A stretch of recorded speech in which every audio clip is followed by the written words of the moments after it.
Existe um número que vai ficar na sua cabeça depois desse vídeo. Esse número é 2. 2 dias. Esse é o intervalo entre a última vez que um presidente dos Estados Unidos assistiu a esse filme específico e o momento em que ele foi assassinado em Dallas. Não é uma metáfora construída para impressionar. É um fato documentado, verificado, que conecta uma das tragédias políticas mais brutais do século XX a um filme de espionagem britânico de 63. E isso é apenas a primeira camada do que você vai descobrir aqui.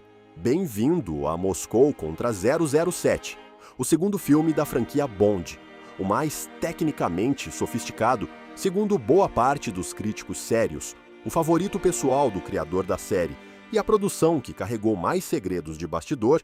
Há mais decisões escondidas e mais histórias humanas pesadas do que qualquer outro capítulo da franquia. 20 fatos que os diretores tentaram manter fora do alcance do público. Fique até o último, porque ele reorganiza tudo o que veio antes. Fato 1. O presidente e o filme. John F. Kennedy publicou em 1963 na revista Life uma lista com seus 10 filmes favoritos. Moscou contra 007 estava nessa lista antes mesmo de estrear nos Estados Unidos. Kennedy havia assistido a uma exibição privada na Casa Branca. Na noite de 19 de novembro daquele ano, ele estava assistindo a outro filme. 2 dias depois, Dallas, O Funeral. E quando o filme estreou nos cinemas americanos semanas depois, estava carregando um peso que nenhum departamento de marketing havia planejado. A bilheteria subiu mais de 30% na semana seguinte ao assassinato. Não porque o filme fosse diferente, porque o mundo era. Às vezes, a história decide sozinha o que vai se tornar inesquecível. Fato 2. O vilão que não falava. Robert Shaw, escalado para interpretar Grant, o assassino da Spectre, foi construído com uma ausência com corpo. Ele aparece nos primeiros 2 atos sem trocar uma única palavra com Bond. Sem ameaças, sem monólogos, sem momento em que explica o que vai fazer. Simplesmente existe, nos cantos do enquadramento, se movendo com a naturalidade de algo que não precisa anunciar perigo, porque é o perigo. Essa foi uma decisão deliberada do diretor Terence Young. O medo real não fala, o medo real aparece. Shaw odiava o papel, aceitou exclusivamente pelo cachê e entregou uma das presenças ameaçadoras mais eficazes que o cinema de espionagem já registrou. Às vezes, o ator certo está no lugar certo, pelas razões completamente erradas. Fato 3.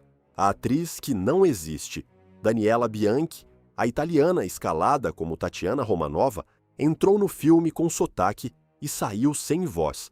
Na pós-produção, o estúdio decidiu que o sotaque dela criaria distância emocional para o público anglófono. A solução foi a mesma do filme anterior: dublagem completa. Uma atriz britânica chamada Barbara Jafford gravou cada linha do personagem. Ao contrário de Ursula Andress, que descobriu o que havia acontecido somente na estreia, Bianchi foi informada com antecedência e assinou cláusula de silêncio que a impedia de comentar publicamente por anos. O rosto na tela e a voz que você ouve pertencem a 2 mulheres diferentes que jamais se encontraram. Isso não consta em nenhum material oficial da produção. Fato 4. O xadrez era real. A partida de xadrez que abre o filme, 2 agentes da Spectre num jardim sigiloso, enfrentando-se num tabuleiro enquanto a câmera alterna entre movimentos das peças e rostos impassíveis, não foi inventada por roteirista nenhum. É uma recriação fiel de uma partida real disputada no Campeonato Mundial de 1960 entre Boris Spassky e David Bronstein, 2 dos maiores enxadristas soviéticos da história. O diretor queria que qualquer jogador de xadrez na plateia reconhecesse os movimentos e entendesse que estava diante de 2 inteligências funcionando em nível máximo. O consultor contratado era um mestre internacional. Cada peça foi movida com precisão técnica absoluta. O filme começa com uma mentira que é simultaneamente verdadeira. Isso não é coincidência, é intenção. Fato 5. O homem que estava morrendo. Pedro Armendáriz, o ator mexicano que interpretou Kerim Bey, o aliado turco de Bond, o personagem quente em meio a um mundo frio, aquele que rouba as cenas com uma generosidade que você lembra muito depois de esquecer os detalhes do enredo, estava morrendo durante as filmagens, câncer, diagnosticado antes do início das gravações. A produção sabia. A decisão foi filmar todas as suas cenas primeiro, em regime acelerado, sem pausas longas entre os dias de set. Armendáriz chegava ao set e trabalhava, não porque não tivesse outra opção, porque havia escolhido terminar o trabalho. Ele morreu em junho de 1963, 4 meses antes do lançamento. A última imagem dele, registrada em movimento, é aquela tela, aquele personagem, aquela generosidade que você sente e que não consegue nomear até entender de onde ela vem. Fato 6. A maleta que inventou um vocabulário. A maleta de couro que Bond carrega, armada com um gás lacrimogênio numa mola escondida, faca oculta no compartimento lateral, ouro soberano na moldura e um rifle desmontado no fundo, não saiu da cabeça de nenhum roteirista.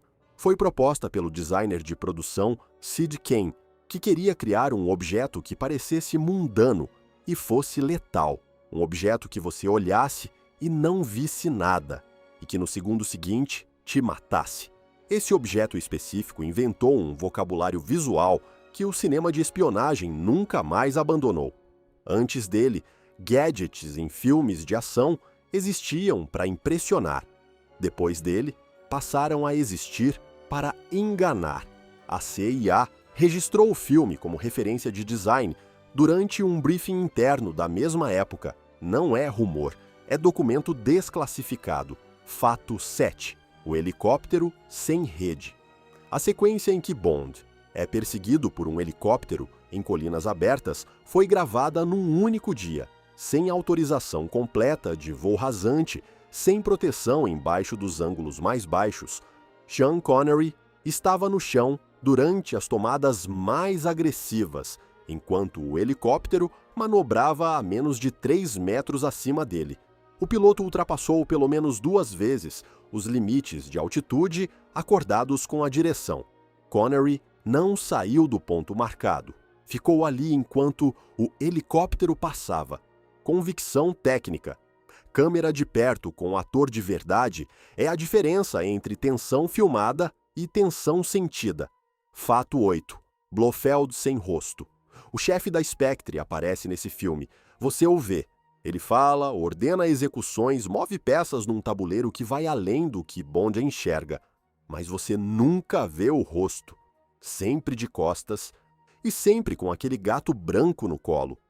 Essa escolha visual, que se tornou uma das imagens mais imitadas do cinema de vilão, não nasceu de uma decisão estética, nasceu de uma batalha jurídica, uma disputa sobre direitos de personagem entre os produtores e o roteirista. Kevin McClory impedia que Blofeld fosse mostrado e caracterizado completamente. A solução foi mostrar sem revelar. A limitação criou o símbolo. O rosto que você nunca vê é mais perturbador do que qualquer rosto que poderia ter aparecido. Fato 9. A atriz de Brecht. Lotte Lenya, que interpretou Rosa Klebb, veio de um universo radicalmente diferente do cinema de entretenimento. Era estrela do teatro de Bertolt Brecht na Alemanha dos anos 1920 e 1930, teatro político feito para incomodar. Ela trouxe para o personagem uma frieza técnica que assustou parte da equipe nos primeiros dias de set. Não atuação de vilão, uma espécie de competência administrativa aplicada à violência. O sapato com lâmina de aço que ela usa na cena final era funcional. A lâmina era real, retrátil, desenvolvida por um armeiro. Lenya praticou o movimento centenas de vezes antes da filmagem. Tinha 64 anos. Fez todas as cenas sem dublê e convenceu a câmera de que era a coisa mais perigosa naquele enquadramento. Fato 10. Veneza ilegal. A produção precisava de cenas em Veneza, num canal específico, com lanchas em velocidade alta. As autoridades locais negaram patrimônio histórico, tráfego, segurança. A produção registrou a negativa, agradeceu formalmente e voltou às 5 da manhã. Do dia seguinte, com equipe mínima, câmeras em barcos comuns, sem sinalização de filmagem, sem iluminação artificial. Quando as autoridades chegaram, o set estava desmontado. As imagens que você vê foram obtidas ilegalmente. O que parece naturalismo cinematográfico era fuga de obstáculo burocrático. Isso ainda não é o fato mais pesado dessa lista. O mais pesado vem agora. Fato 11. A luta que durou 3 dias. O trem onde acontece o confronto mais físico e mais brutal de toda a franquia era um set construído em estúdio na Inglaterra. A luta entre Bond e Grant dentro daquele compartimento estreito levou 3 dias de filmagem. Connery e Robert Shaw executaram a maior parte das tomadas de contato pessoalmente, sem dublês, para os ângulos fechados. O espaço era tão limitado que a equipe de câmera precisava filmar em revezamento. Não havia como ter mais de uma câmera operacional simultaneamente dentro do compartimento. Connery ficou com hematomas reais. Shaw se machucou num dos dias. O diretor queria que o cansaço real dos atores aparecesse na tela. Apareceu. É por isso que aquela cena parece diferente de tudo ao redor dela, porque era. Fato 12. Fleming e o roteiro que ele não gostou. Ian Fleming não criou o enredo cinematográfico de Moscou contra 007. O roteiro foi substancialmente reescrito por Richard Maibaum e Johanna Harwood. Fleming estava presente em algumas conversas de desenvolvimento e tinha opiniões firmes sobre o que deveria e o que não deveria ser mudado. A maior discordância foi sobre o desfecho. No romance, o final é deliberadamente melancólico e com uma ambiguidade moral que nenhum estúdio americano de grande distribuição aceitaria em 1963. O final do filme é mais limpo, mais resolvido, mais palatável. Fleming registrou a insatisfação em carta privada a um amigo, chamando o encerramento cinematográfico de solução de gente com pressa. A carta só foi tornada pública décadas depois, num arquivo de correspondência do escritor. O criador de Bond não reconhecia completamente o final do segundo filme da franquia, que carregava o próprio nome. Fato 13. O orçamento e a filosofia. O orçamento de Moscou contra 007 era quase o dobro de Dr. No. Mas o que a produção entregou com esse dinheiro era tecnicamente mais ambicioso do que qualquer coisa que o dobro poderia justificar. Locações em 3 países, set de trem construído do zero, cenas aéreas, perseguição aquática, elenco de suporte com profundidade real. O produtor Albert Broccoli sistematizou nessa produção um princípio que a franquia carregou por décadas: gaste onde a câmera está. Banheiros de set, transporte de equipe, acomodações de pessoal técnico secundário, tudo básico. O que aparecia na tela era caro. O que ficava fora do enquadramento não existia. Esse princípio, inventado aqui por necessidade, se tornou filosofia. Fato 14. A Spectre como solução política.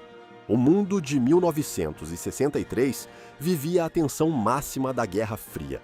Cuba ainda fumegava. A crise dos mísseis havia terminado há menos de 1 ano.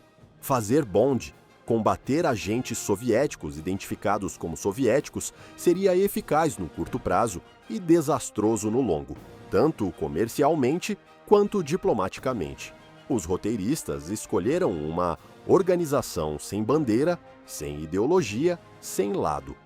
A Spectre não era do leste nem do oeste. Era movida por poder e dinheiro. Qualquer país poderia distribuir o filme sem parecer propaganda de nenhuma das partes. Qualquer nação poderia ver seus inimigos refletidos naquele antagonista. Você pode assistir a Moscou contra 007 hoje, 60 anos depois, e o conflito central não parece datado. Ambição e poder não são problemas históricos, são permanentes. Essa escolha foi mais inteligente do que a maioria dos analistas políticos da época. Fato 15, o segundo filme que quase não foi segundo. Moscou contra 007 quase não foi a segunda entrada da franquia. Os produtores queriam adaptar Operação Trovão, escopo maior, história mais ambiciosa. O problema: o roteirista Kevin McClory reivindicava a propriedade parcial sobre elementos centrais da narrativa. A disputa foi para o tribunal. Os direitos ficaram bloqueados por tempo indeterminado. Moscou contra 007 foi escolhido por eliminação. Era o único romance disponível sem complicação legal imediata. Não por preferência criativa, por sobrevivência jurídica. Pensa no que isso significa.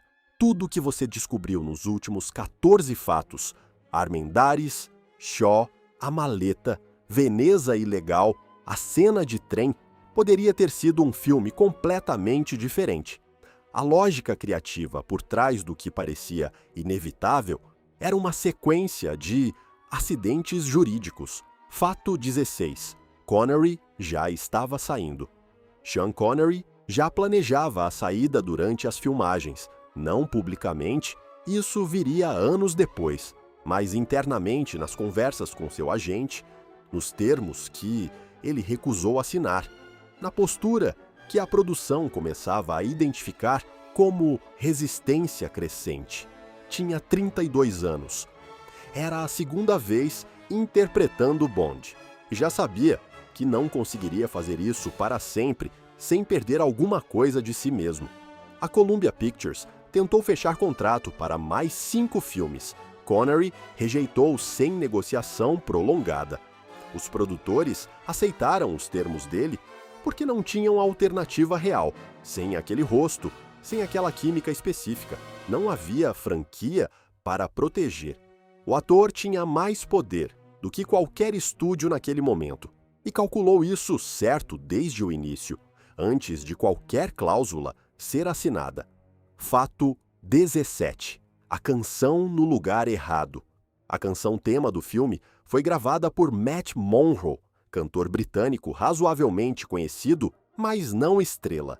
A produção a considerou boa demais para funcionar apenas como fundo de créditos estáticos. Então, a reposicionou para os créditos finais, quando boa parte do público já estava se levantando das poltronas. O efeito colateral involuntário foi a primeira Bond Song a entrar de verdade nas paradas musicais britânicas, aparecer no final, quase invisível. A lição foi aprendida de forma dolorosa e nunca mais esquecida. Goldfinger, um ano depois, abriu com Shirley Bassey, cantando sobre os créditos iniciais. A prática nunca mais foi questionada na franquia inteira. A canção mal posicionada de Moscou contra 007 inventou o formato que todos os filmes seguintes adotaram. Fato 18. O aristocrata no set. A sequência que abre o filme, Grant caçando um agente de treinamento usando uma máscara com o rosto de Bond num jardim labiríntico, foi filmada numa propriedade privada no sul da Inglaterra. O dono do jardim alugou o espaço sem entender completamente o que seria filmado. Quando apareceu no segundo dia de gravações e encontrou atores simulando assassinatos entre suas sebes aparadas, exigiu explicações. Terence Young passou a hora e meia seguinte descrevendo o universo de Bond, a estrutura da franquia, o papel daquela cena na narrativa do filme. O aristocrata ouviu tudo e pediu para assistir ao restante das filmagens do dia. Ficou até o anoitecer, em silêncio, observando. Fato 19. O consultor sem nome, o Lector, o dispositivo de decodificação soviético, que é o objeto central de da missão de Bond, não existe. Óbvio, mas em 1963, o nível de familiaridade do público com tecnologia de espionagem real era baixo o suficiente para que o próprio criado pela produção parecesse tecnicamente plausível para uma parcela significativa da plateia. O consultor técnico, contratado para dar credibilidade ao dispositivo, era um ex-funcionário do Serviço de Inteligência britânico que pediu para não ser identificado. O nome foi omitido dos créditos, pagamento em dinheiro, sem registro formal de contrato. Alguém que havia trabalhado em inteligência real ajudou a criar um dispositivo de ficção para um filme de espionagem e manteve anonimato completo sobre isso até o fim da vida. Fato 20. Fleming e o ensaio de xadrez. Ian Fleming visitou o set pela última vez durante as filmagens na Istambul. Estava com a saúde comprometida, os problemas cardíacos que o matariam menos de 2 anos depois já eram evidentes. Ele caminhou pelo set, observou cenas sendo preparadas, conversou com Young. Segundo relatos colhidos na época por membros da produção e publicados décadas depois, foi a única cena que o fez parar completamente e observar em silêncio. Não foi uma cena de ação. Foi um ensaio da partida de xadrez da abertura. 2 atores simulando movimentos de um jogo real entre 2 gênios reais num jardim que não era nenhum dos lugares onde aquilo havia acontecido de verdade. Fleming ficou olhando por 20 minutos sem falar. Moscou. Contra 007 esteve em cartaz nos cinemas ao redor do mundo enquanto ele estava internado. Morreu em agosto de 1964, sem ter assistido a Goldfinger. Esse foi o último filme de Bond que o criador da franquia viu completo, em exibição real, com público de verdade, e a última vez que ele assistiu à própria criação funcionando na tela foi num ensaio de xadrez numa rua de Istambul. Você tem os 20 fatos, mas o que vale guardar não é a lista, é o padrão. Cada segredo que você descobriu hoje não era sobre truque de câmera ou efeito especial. Era sobre pessoas trabalhando sob pressão real que você não vê na tela, porque elas não quiseram que você visse. Um ator filmando, sabendo que ia morrer antes da estreia. Um vilão construído por limitação jurídica que se tornou o design mais copiado do cinema de antagonistas. Um criador assistindo ao último filme da própria obra numa rua estrangeira em silêncio. Grandes coisas raramente nascem de grandes certezas. Nascem de planos B, de decisões tomadas às 5 da manhã, de gente que pegou o que estava disponível e fez funcionar de um jeito que ninguém havia planejado. Moscou contra 007 é a prova mais documentada disso que o cinema de espionagem já produziu. E agora você não vai mais assistir a um filme sem querer saber o que estava acontecendo fora do enquadramento. Deixa nos comentários qual dos 20 fatos mais te surpreendeu e diz qual filme da franquia você quer que a gente explore a seguir. Tem muita história ainda guardada nessa série